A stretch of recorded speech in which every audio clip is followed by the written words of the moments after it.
Welcome to Revive Ministries Podcast. This month's theme is the silent pain, recognizing and bringing awareness to Posttraumatic Stress Disorder Awareness Month. Um, Bethel Barrett said it this way: to live in the body of a survivor is never to be able to leave the scene of the crime. I cannot ignore the fact that I live here. Once someone told me that going through trauma is like trying to live in two spaces of reality at the same time. Um, in one of those realities, you are a father, you are a husband, a daughter, a son, soldier, but on the other side, you are a survivor still experiencing what you experience. Chinese proverbs I found pretty interesting. It says, "To close your eyes will not ease another's pain." Awareness months are to sometimes open our eyes to remember those who are still and have been struggling, and not only them, but also the families who are attached to them. Give a little bit of context. Uh, um, PTSD. The term PTSD first appeared in 1980s in the third edition of the Diagnostic and Statistical Manual of Mental Disorders, DSM. Um, so after that, however, the earlier medical publications referred to the condition described as a soldier's heart or shell shock or war neurosis. With the prevalence of PTSD in the military community, it's not surprised that efforts to create awareness was launched as a tribute to service members. On June 27th, 2010, PTSD Awareness Day was established in recognition of Staff Sergeant Joe Biel, a National Guard serviceman member who experienced PTSD after two tours in Iraq and died by suicide in 2007. 2014, the federal government designated the entire month as of June as PTSD Awareness Month. Today, I'll be sharing a little bit of my insight, my thoughts regarding the topic. But before we begin, I want to put a disclaimer. If you are in crisis, please seek appropriate professional help immediately. If I always say I do not like to reinforce, I don't like to recreate the wheel, but if you are in crisis, do seek help wherever you are. Know what those numbers are. At the very least, know who you may be able to contact to help you with that. In the States, it's 988, it's the Suicide Crisis Lifeline. I do encourage those who are struggling at this present moment to do seek help. Another Chinese proverb says, it's better to light a candle than curse the darkness. I find this interesting of how we describe things we do not know very well. Aristotle says it this way: without friends, no one would want to live, even if he had all other goods. Something about belonging, something about connection that matters.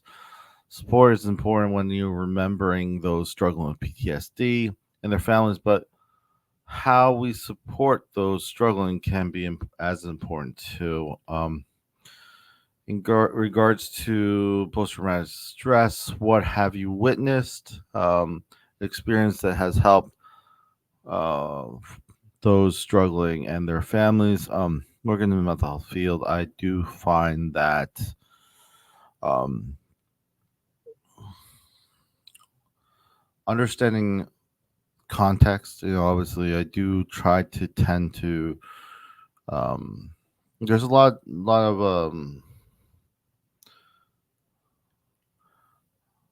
uh, like each case, and not to coin it, is very different. And when it comes to post traumatic stress, it's no different. And how to navigate through the barriers are no different. When it comes to post traumatic stress, um, has helped is usually open communication. Obviously, it's not just that; it's also the intentionality.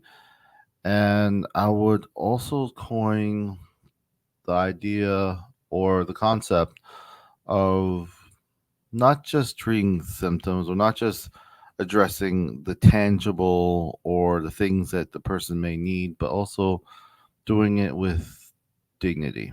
The person doesn't usually want to find help or need help or feel shame for those help that he receives. So um, I find that getting past that barrier and also providing choice and a level of intentionality in connecting with those who are struggling, whether you're a family member, friend. It's not knowing what to say; it's just showing up at times.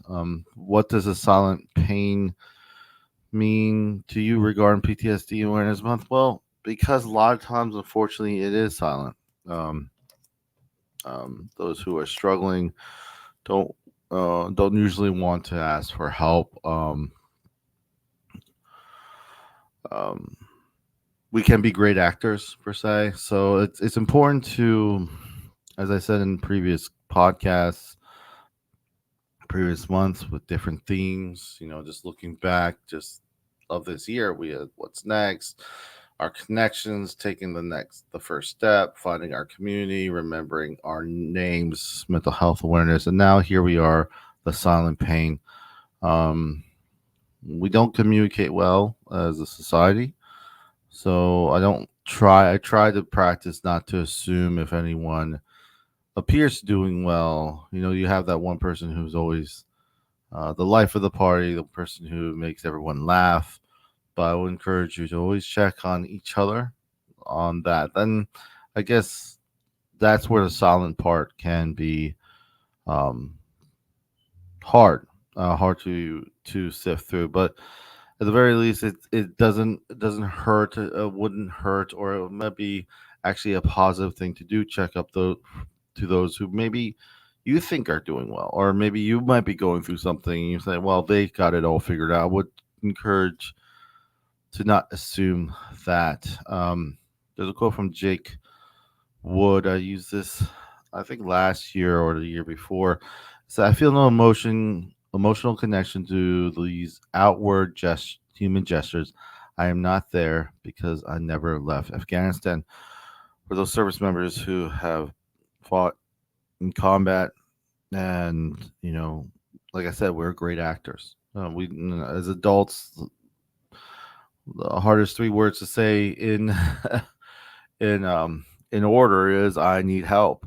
Especially giving whatever role or whatever circumstance, background, cultural or social. Um, we don't want to be asking. On the other side of it, sometimes we like to help a lot, and that can also be something that distracts us from our own health, our own self care. Um, what do you think? What do you think is important for us to remember regarding PTSD Awareness Month? It's new. It's actually kind of fairly new. So, that's one thing I want like to remember. Also, I want to remember that it's at least um, going on another. A lot of times, you can reflect on certain ideas or concepts by not addressing the concept that we're talking about today. So, let's just think about substance use. You can go AA, meaning those who are struggling with substances can maybe relate to this.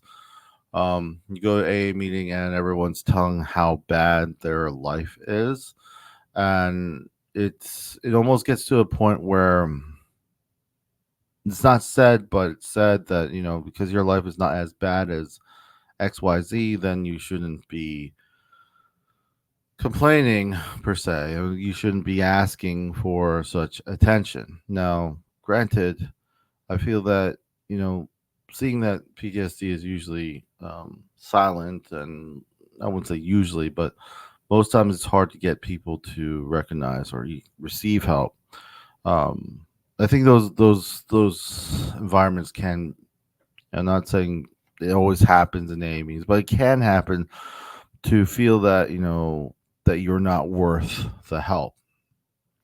So what's important for us to remember with PTSD Awareness Month is um, that it is messy, just like Mental Health Awareness Month last month, we try to have solid black and white answers to a lot of things, and unfortunately, it doesn't happen or work out that way. So, navigating through that may be cumbersome, maybe something that takes longer. It is inconvenient. It's not something that you would, um, but I would first um, find a way, whether it's through professional means, through family, friends, church, or mosque, or whatever you're a part of, ask for that help. And I think the awareness month is really saying what a lot of times are traditionally said. It's okay to not be okay, but also it's okay to ask for help. And when it comes to mental health, when it comes to PTSD, when it comes to trauma, when it comes to any of these items, it's not just asking for help blindly. um, I think help does change intrinsically. What we need yesterday will change from what we need tomorrow. The what next sometimes is more harder to sift through than how to deal with crisis, in the sense that what is needed. So, when it comes to PTSD awareness, I do want us to remember that it's the individual. It's not just the idea, and it is fairly new. So, in the concept of how we see it, so I do feel there's a lot of catching up to do. However, I do feel there's also a lot of steps forward that we have made, but still have a long way to go. There's a few quotes I want to kind of mention to those, and I've shared this in other podcasts, and I just want to share it and reemphasize it again.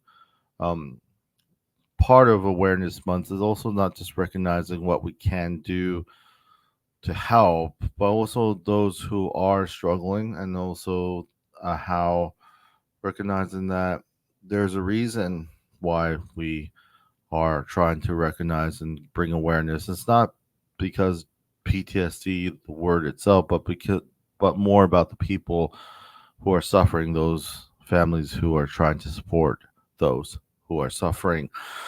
Um, Michael Anthony wrote, or quote he said, is that I am awake or dreaming. It doesn't matter anymore. When I close my eyes, I dream of death and war. When I open my eyes, I see death and war. Um, so Sonowan Raj says it's not the person's refusing to let go of the past, but the past refusing to let go of the person. Cheryl Richardson says people start to heal the moment they feel heard. And then an unknown quote I got was, "You don't have to save me. You just have to hold my hand while I save myself." Um, these I feel like these quotes, and a lot of times when we think about PTSD, it's really not about um, step one, step two, step three. It's really about finding and helping support someone if you're ones who's supporting, and also finding that avenue where you can feel heard, surrounding yourself, checking on one another, um, checking on those who seem to be saving the world, doing so well. um, the pressures when it comes to those who are struggling with this type of trauma, those who are still suffering, um, a lot of times it's silent, and a lot of times it's hard for those to speak out. I just remember a lot of times when I, think about post traumatic stress disorder, or those who are suffering from it, is,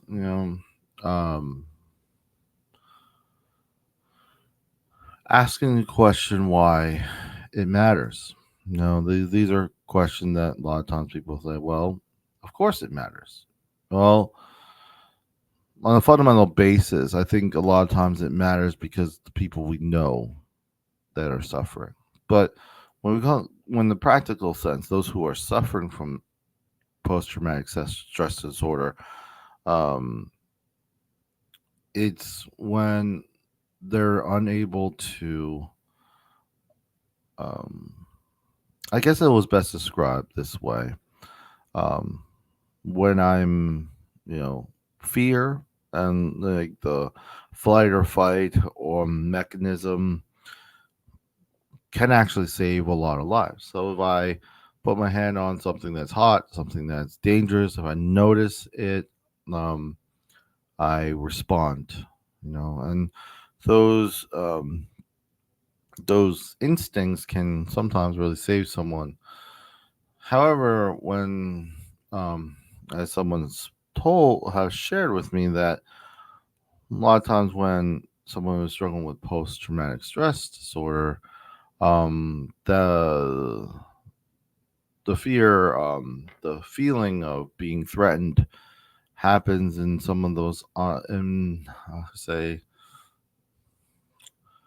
in unexpected times, and sometimes the most inconvenient. So, if my trigger response for if I see something dangerous happens when there's something, if I'm in the forest and I see a bear, most people will understand that that's a response that's expected. But if I'm at a birthday party for my niece or my daughter, and I all of a sudden the same response, the same level and the same intensity happens, and it's hard for that individual to come down, but there's no threat.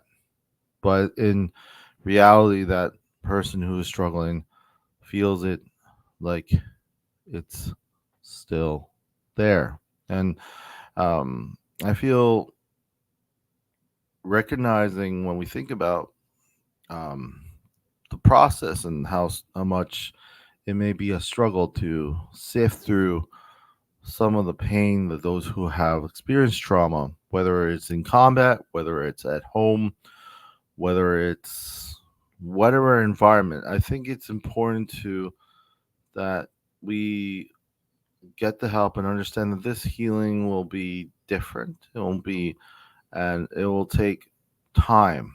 I feel that how we treat our medical and how we treat other aspects are a little bit more accepted. It would be nice to with these months of awareness, whether it's mental health or PTSD, that we recognize it's okay to get help and to get a second opinion if it's not working. A lot of times, unfortunately, person asks for help. They they go through all the process, but let's say the medicine or let's say the treatment is not working. It was hard enough to get here. The person doesn't really feel safe, and the person stops. Now, it's understandable in some points. Unfortunately, not all um, not all treatments may not all there's not one size fits all.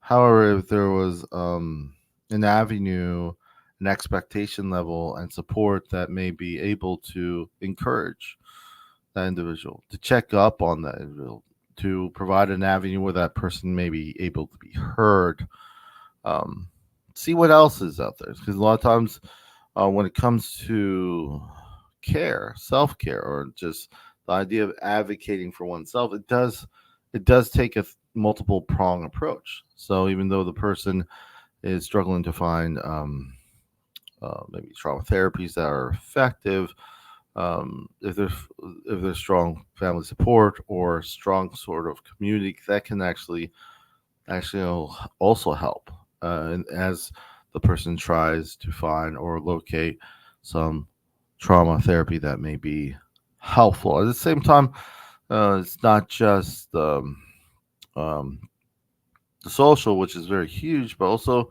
other aspects. A lot of times it's not just it's about purpose, finding some way to find purpose.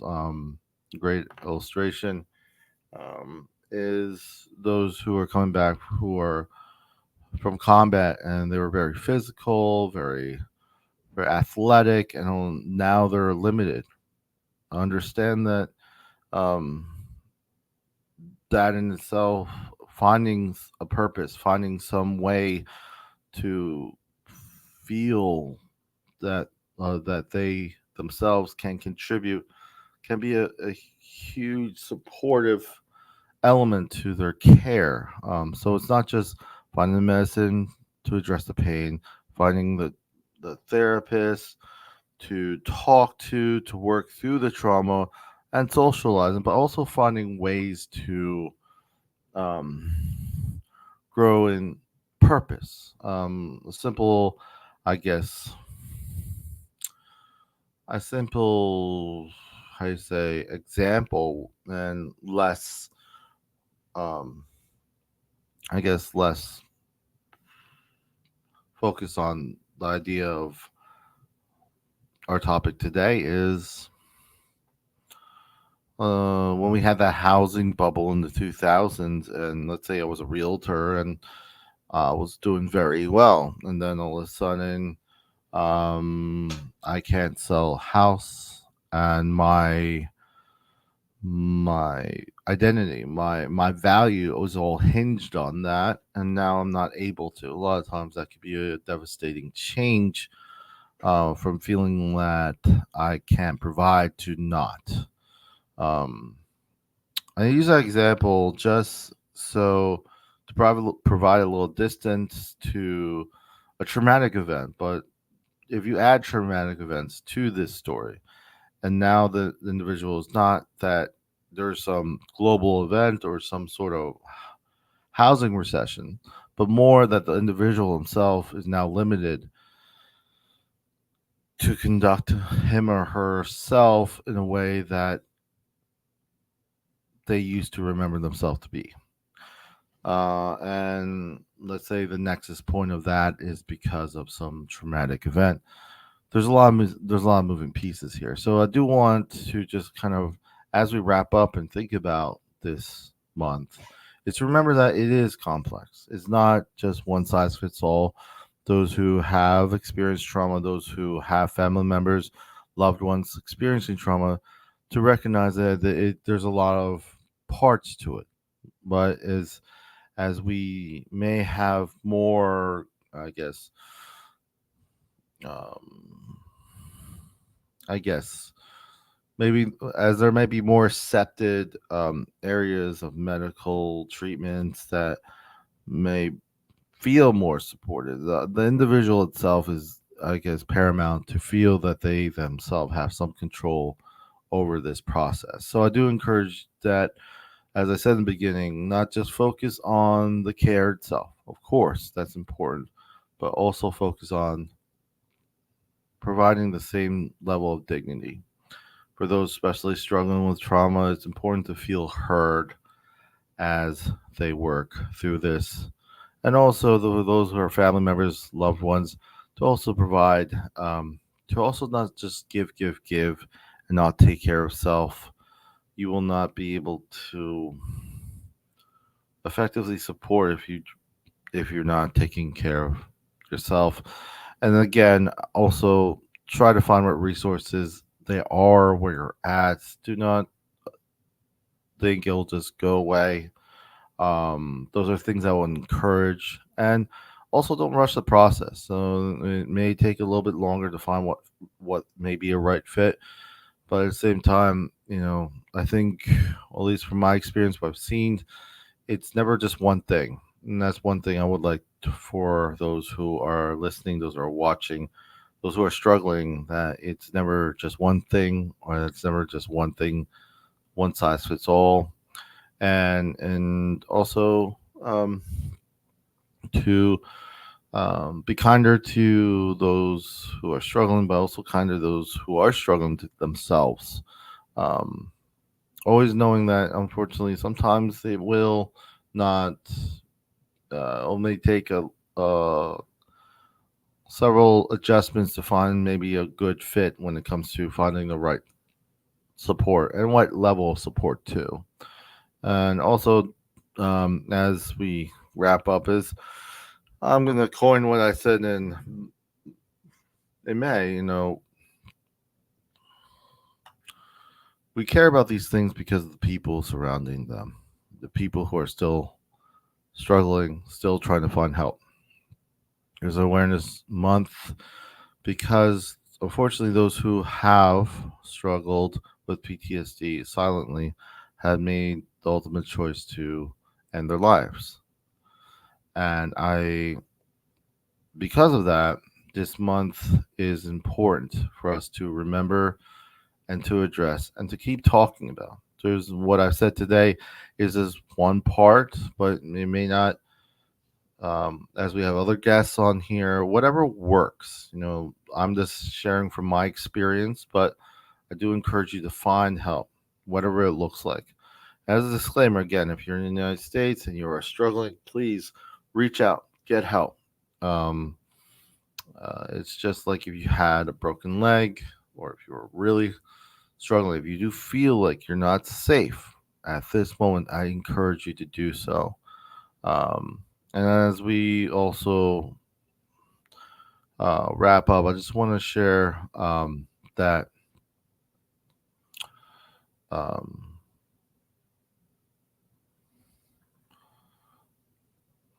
a lot of times we try to look at the big problem all at once. I guess my last final thought is um, don't. Just think about what you can do now. So if you're struggling right now, if you're struggling wherever you're at, if you feel it's overwhelming, get help. If you feel that this has been a problem, again, talk to someone, get help. If but don't think you're going to solve it all in one swoop. Um, but again, I just want to say, um, as we wrap up,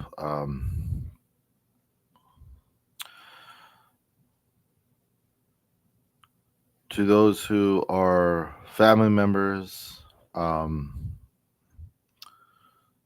loved ones, um, and those who are struggling, um, I would encourage you not to wait till tomorrow. So, what I mean by that is have those conversations today. Don't blow them off. And lastly, just check up on each other. Don't assume just a few days as being that everything's solved. However, um, and as we recognize, I would also like to just hope that this month is remembered as a step towards the right direction. As we treat each other, not just being empathetic because the person's suffering, but remembering who they are first, who they are to you. And I just want to say, as we wrap up, remember to stay updated with all things Revive Ministries through the various platforms. ReviveMinistryFL.com is our website. Last quotes from Delhi Olunubi says, "Wounds won't heal the way you want them; they'll heal the way they need to."